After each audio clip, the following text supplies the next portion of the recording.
हरे कृष्णा। भगवान श्री कृष्ण मद्भगवत गीता में कहते हैं, मासानां मार्गशीर्षो आहा, यानी महीने में मैं मार्गश्रेष्ठ हूँ। यह महीना भगवान श्री कृष्ण को अत्यंत प्रिय और उनकी प्राप्ति कराने वाला है।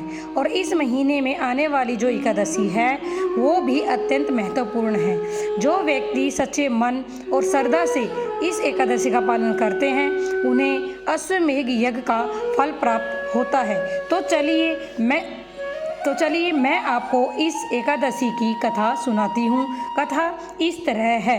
महाराज युधिष्ठिर ने कहा, हे भगवान, आप तीनों लोकों के स्वामी हैं, सभी को सुख देने वाले हैं, जगत के पिता हैं।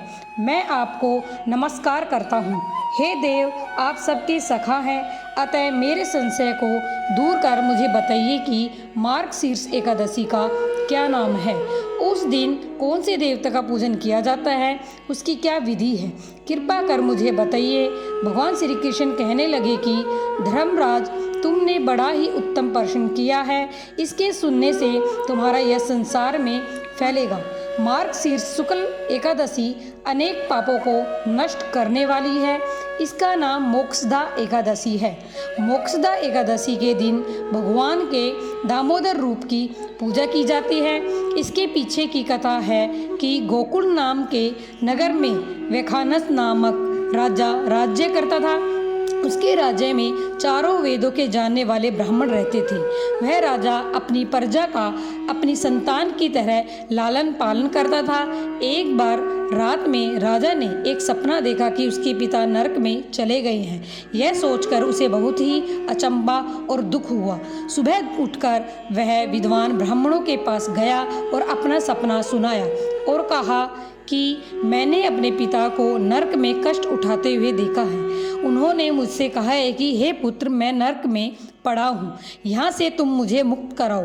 जब से मैंने ये वचन सुने हैं तब से मैं बहुत ही बेचैन हूँ। मुझे इस राज्य, धन, पुत्र, स्त्री, हाथी, घोड़े आदि में कुछ भी सुख प्राप्त नहीं हो रहा है। राजा ने कहा, हे ब्राह्मण देवताओं, इस दुख के कारण मेरा सारा शरीर जल रहा है। अब आप कृपा करके कोई तप, दान, व्रत आदि ऐसा उपाय बताइए जिससे मेरे पिता को मुक्ति मिल जाए। उस पुत्र का जीवन व्यर्थ है जो अपने माता पिता का उद्धार न कर सकी। एक उत्तम पुत्र जो अपने माता पिता और पूर्वजों का उद्धार करता है वह हजार मूर्ख पुत्रों से अच्छा है। जैसे चंद्रमा एक सारे जगत में प्रकाश कर देता है परंतु हजारों तारे नहीं कर सकते। ब्राह्मणों ने कहा, हे राजन, यहाँ पास ही भूत, भविष्य, वर्तमान के ज्ञाता पर्वत ऋषि का आश्रम है। आपकी समस्या का हल वे जरूर करेंगे। ऐसा सुनकर राजा मुनि के आश्रम पर गया। उस आश्रम में अनेक शांत चित्त योगी और मुनि तपस्या कर रहे थे।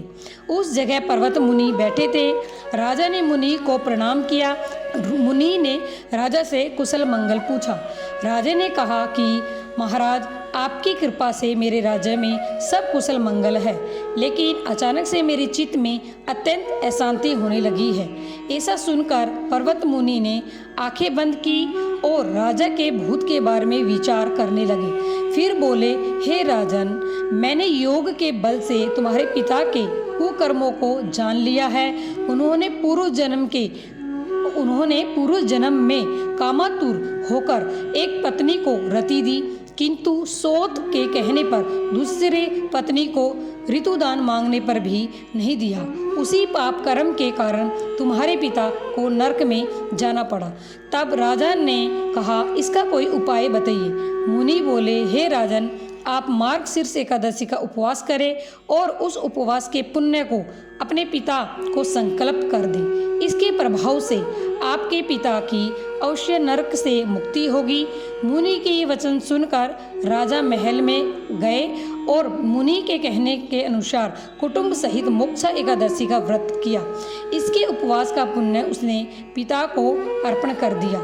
इसके प्रभाव से उसके पिता को मुक्ति मिल गई और स्वर्ग में जाते हुए वे पुत्र से कहने लगे, हे पुत्र, तेरा कल्याण हो। यह कहकर स्वर्ग चले गए। इसलिए इस एकादशी को मोक्षदा एकादशी कहते हैं। जो लोग मोक्षा एकादशी का व्रत करते हैं उसके समस्त पाप नष्ट हो जाते हैं। इस व्रत से बढ़कर मोक्ष देने वाला और कोई व्रत नहीं है। इस तरह ये थी मोक्षा एकादशी की व्रत कथा।